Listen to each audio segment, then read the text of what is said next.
আসসালামু আলাইকুম ভিউয়ার, আশা করি ভালো আছেন। আমি আজকে এক্সেলে শিটে রো কলাম কিভাবে ইনসার্ট এবং ডিলিট করতে হয়, এর সাথে রোজ কিভাবে মার্জ করতে হয় এবং সিগনেচার অ্যাড করতে হয়, এই বিষয়গুলো নিয়ে আলোচনা করব। তো বিষয়গুলো যদি আপনাদের ভালো লেগে থাকে তাহলে অবশ্যই আমার ভিডিওটি দেখবেন। আর ভিডিও দেখে কোনো উপকার হলে তাহলে আমার অন্যান্য ভিডিও দেখার চেষ্টা করবেন, তাহলে এক্সেল সম্বন্ধে এক্সপার্ট হয়ে যাবেন। তো আপনি যদি এক্সপার্ট হতে চান তাহলে চ্যানেলটি অবশ্যই সাবস্ক্রাইব করে রাখবেন। তো আপনার বাস্তব জীবনের সাথে যদি কোনো একটি ভিডিও মিলে যায় তাহলে ওই ভিডিওটি দেখে আপনি এক্সেল এর ভিডিওটি অন্যান্য ভিডিওটি দেখবেন। তো আশা করি আজকের বিষয়টি যারা এক্সেলে নতুন বা বিগিনার তাদের জন্য উপকারী। যারা এক্সেল সম্বন্ধে আগে থেকে অবগত আছেন বা বিষয়টি জানেন তারা আমার ভিডিওটি স্কিপ করতে পারেন। তো আর কথা না বাড়িয়ে শুরু করছি। এখানে আমি একটি এক্সেলের শিট ওপেন করে রেখেছি। এখানে দেখা যাচ্ছে এরিয়ার নাম এবং কিছু জানুয়ারি থেকে ডিসেম্বর পর্যন্ত কিছু ডাটা ইনপুট করা আছে। তো এখানে কি সম্বন্ধে দেওয়া আছে সে বিষয়টি কিন্তু দেওয়া নাই। তো এই জন্য আমাদের একটা হেডারের প্রয়োজন। তো হেডার যদি দেই, কোথায় দেব? এখানে তো কোনো রো নেই, এজন্য আমাদের একটি রো ইনসার্ট করতে হবে। তো ইনসার্ট করার জন্য প্রথমে আমি প্রথম রোটাকে হাইলাইট করে মাউসের রাইট বাটন ক্লিক করে ইনসার্ট দিলাম, দেখেন রো হয়ে গেল। তো আরেকটা রো দেই, আরেকটা রো দিলাম।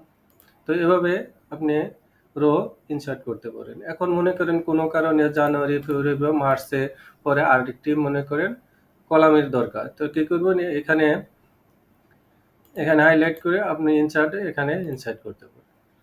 আরেকটা দরকার, আবার রাইট বাটন ক্লিক করে ইনসার্টে ক্লিক দিলে আপনি হলো। তো এভাবে আপনি রো এবং কলাম অ্যাড করতে পারেন, সরি, ইনসার্ট করতে পারেন।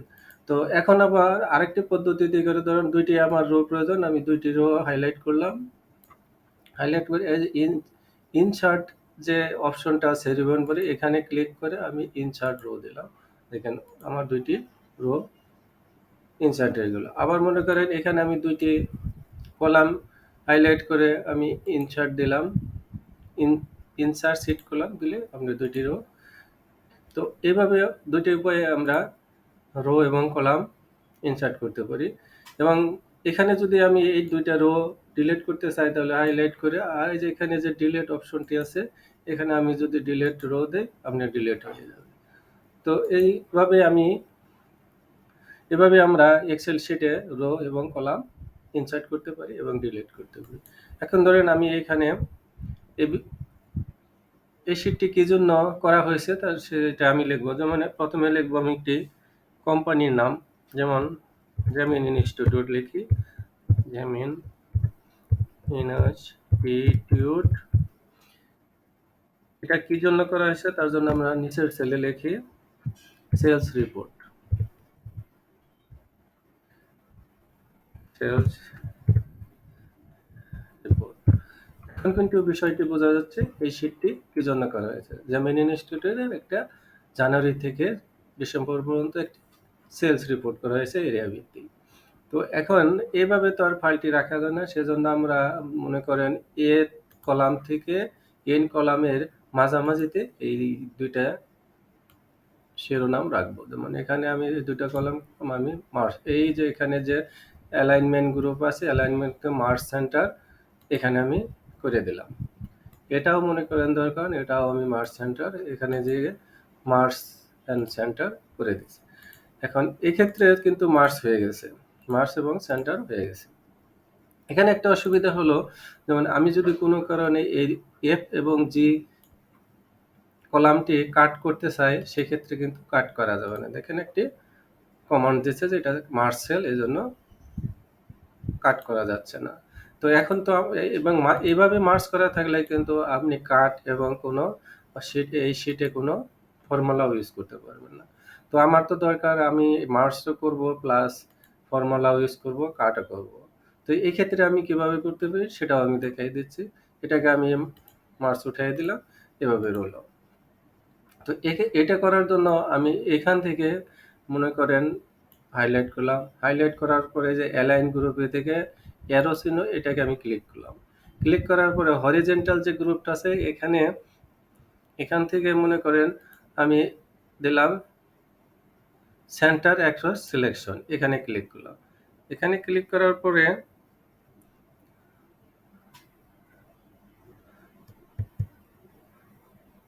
এখানে আমি হাইলাইট করার পরে সেন্টার অ্যাক্রস এটা ক্লিক করলাম। এখান থেকে আমি দিলাম অ্যাক্রস সিলেকশন, ওকে দিলাম। তো আমার কিন্তু হয়ে গেল। দেখেন এই ক্ষেত্রে কি হচ্ছে, এক্ষেত্রে দেখেন আমি কিন্তু পুরা রোটা কিন্তু সিলেক্ট হচ্ছে না, আলাদা আলাদা কলামে সিলেক্ট হচ্ছে, আলাদা আলাদা। এখন যদি আগের মতো আমি এফ এবং জি কলামটা আমি কাট করতে চাই, তাহলে দেখেন কাট করা যাবে। যে সেলটা সিলেক্ট হয়ে গেল, আমি মনে করেন কাট করে এখানে নিয়ে আসবো, মাঝখানে কিন্তু গ্যাপ থাকবে। তো এটাকে আমি পেস্ট করে দেই। দেখেন এই দুইটা কলাম থেকে আমার কিন্তু মে জুন দুইটা চলে গেছে, এখান থেকে আবার শুরু হয়েছে। তো এটা হলো মার্চের মূল রহস্য, অর্থাৎ এভাবে মার্চ করলে আপনি শীটে মার্চও করলেন, মিডলেও নিয়ে আসতে পারলেন এবং যে কোনো ফর্মুলা এবং কাটও ইউজ করতে পারবেন। তো অলরেডি আমার কিন্তু 3টি বিষয় দেখানো হয়ে গেল। এখন মনে করেন আমি এই নিচে এখানে তো মনে করেন এই রিপোর্টটা এই উপস্থাপন করতে হলে একটু সিগনেচার অপশনের দরকার। এই সিগনেচার অপশনটি কয়েকভাবে আনা যায়। যেমন আমি যদি এখানে লিখি এমডি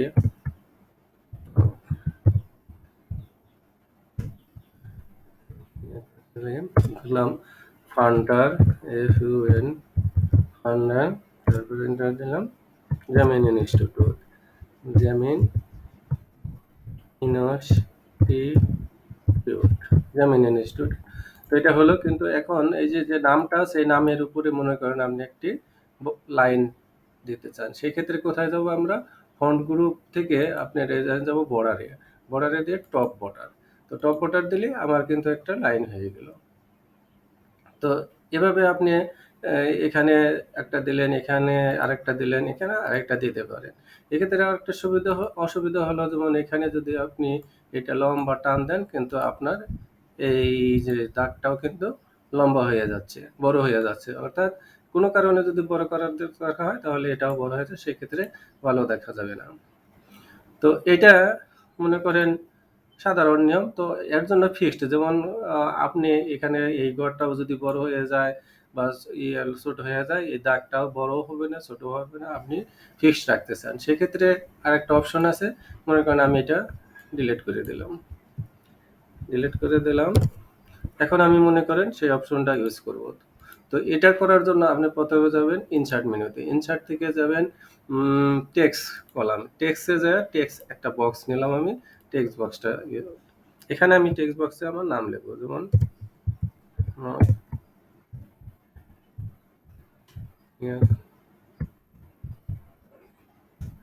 এখানে লিখি ফান্ডার, সরি ফান্ডার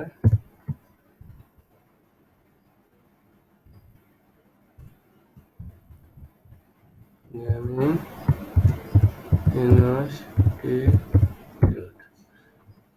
এটা আমি লিখলাম। এখানে দেখেন একটা, এটা লেখার পরে একটা শেপ ফরম্যাট আছে, আমি এই সব শেপ ফরম্যাটে ক্লিক করে এই শেপটার আমি আউটলাইনটা নো আউটলাইন করে দিলাম, নো আউট করা দিলাম। এখন এই লেখার উপরে একটা বর্ডার দরকার, সেক্ষেত্রে কিন্তু আপনি এখান থেকে কোনো বর্ডার ইউজ করতে পারবেন না, অথবা এখানে কিন্তু হোম মেনুতে যায় যদি আপনি টপ বর্ডার বা দেন, এখানে কিন্তু নেবে না। এটা নেওয়ার জন্য প্রথম আবার আপনার এখানে ইনসার্ট মেনুতে যাবেন, ইনসার্ট মেনুতে যাওয়ার পরে ইলাস্ট্রেশন যে গ্রুপটা আছে, এখানে ক্লিক করার পরে দেখবেন একটি শেপ নামে একটি অপশন আসবে। শেপে ক্লিক করার পরে আপনার দেখবেন অনেকগুলা শেপ আছে, এখান থেকে আমি একটা লাইন শেপ নিয়ে নেব। লাইন শেপ নেওয়ার পরে এখানে একটা লম্বা একটা দাগ বসিয়ে দেব, যেটুকু দরকার আমার সেটুকু আমি একটা দাগ দিলাম।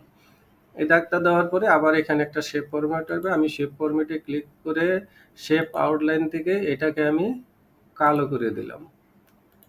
এটা আপনার কিন্তু হয়ে গেল। এটাকে আমি আরো একটু নিচে নামিয়ে দিই, নিচে নামিয়ে দিলাম। নিচে নামায় দেওয়ার পরে এই দুইটা শেপ কিন্তু আলাদা আলাদা হয়ে গেছে। এই একটা শেপ এটা, আর এই একটা শেপ আর একটা, দুইটা শেপ। এই দুইটা শেপকে আমি একাত্র করব। এটা করার জন্য আমি প্রথম শেপটাকে কন্ট্রোল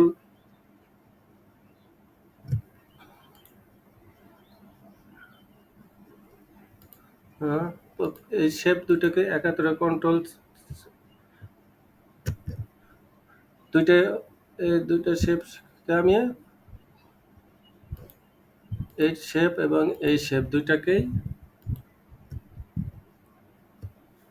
হাইলাইট করলাম। হাইলাইট করার পরে এই যে গ্রুপ আছে, এই গ্রুপে থেকে আমি গ্রুপ করে দেবো। এটা কিন্তু দুইটাই গ্রুপ হয়ে গেল। এখন এই দুইটাকে যদি আমি, এখন এটাকে যদি আমি যে কোনো জায়গায় ট্রান্সফার করতে পারবো। দেখেন আমি এইখানে নিয়ে এসে আনে বসাই দিলাম। এখানে না বসানোর পরে এখন এটাকে যদি আমি, এটাকে আরো মনে করেন এখানে আনার দরকার, এখানে আনার জন্য, সেক্ষেত্রে আমি এটা ডুপ্লিকেট করব। এটাকে ডুপ্লিকেট করে আরেকটা বসাই দেব। এখানে ডুপ্লিকেট করে সরি,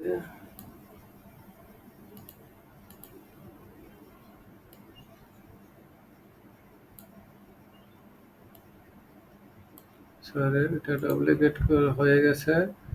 আহ,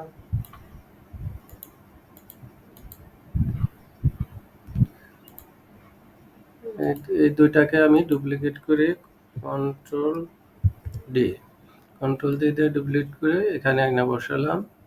মনে করেন আরেকটা কন্ট্রোল দিয়ে দিলাম। হয়ে গেল দুইটা, তিনটা বসে গেছে, তিনটে। এখন তিনটা হয়ে গেছে। এখানে এই তিনটা বসানোর পরে এটা তিনটা হয়ে গেছে। এখন এটাকে যদি আমি টান দিই, এটা কিন্তু ফিক্সড হলো না। দেখেন এটার সাথে সাথে এটাও কিন্তু দাগটাও কিন্তু বড় হয়ে যাচ্ছে। এক্ষেত্রে আমরা করব কি, এটাকে যদি ফিক্সড রাখতে চাই সেক্ষেত্রে আপনার করতে হবে, এই শেপটাকে আমি শেপে ক্লিক করে আমি শেপ ফরম্যাটে গিয়ে এই যে শেপ স্টাইল আছে এখানে চলে গেলাম। শেপ স্টাইলে যাওয়ার পরে এখানে দেখেন তিনটা অপশন আছে। তার মধ্যে আমার শেষের অপশনটা ক্লিক করে যাব হলো প্রপার্টিসে। প্রপার্টিতে যাওয়ার পর আমার কয়েকটা অপশন আসবে। এখানে যে অপশনটা লেখা আছে don't move or size with cell, এটাকে আমি ক্লিক করে দিলাম। এটাকে ক্লিক করে দিয়ে কেটে দিলাম। এখন কি হলো, এটা কেটে দেওয়ার পরে দেখেন আপনি কোনো কারণে যদি এই কলামটা আপনি বড় করেন, দেখেন এইটা লেখাটা কিন্তু আর বড় হচ্ছে না, আপনার ফিক্সড হয়ে গেছে। কিন্তু আপনি যখন এইখানে এসে এটা বড় করবেন সেটা কিন্তু বড় হবে। তো এটা সমাধানের জন্য আপনি এটাকে, এই দুটাকে, সরি, এটা প্লাস এটা, দুইটা, দুটাকে যা শেপ ফরম্যাটে গেলাম, শেপ ফরম্যাটে শেপ স্টাইলে গিয়ে এখানে প্রপার্টিসে ডন্ট মুভ এটাও করে দিলাম।